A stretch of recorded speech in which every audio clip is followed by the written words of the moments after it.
Welcome to Expert-Hive. In the next 60 seconds, you'll learn how to cite correctly in APA 7th edition and the mistakes students must avoid. The rules look complicated, but APA is actually simple once you learn the formulas. Let's break it down. In APA 7, the in-text citation format is very simple. You just include the author's last name and the year in brackets. For example, Frog 1998. That's all you need for most citations. Here are the mistakes students make. Writing the name and year without brackets is incorrect. Adding P without a page number is also wrong. The correct format is Brown 2023. And if you're quoting directly, you must include the page number like this, Brown 2023, Pa 15.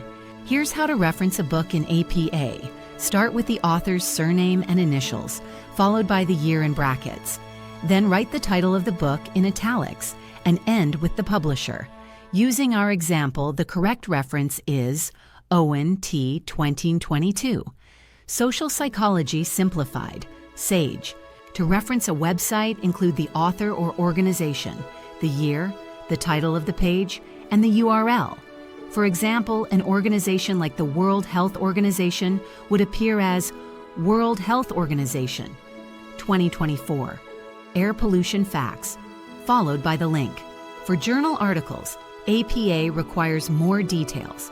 Start with the author and year, then the article title, followed by the journal name, volume, issue number, page range, and the DOI link.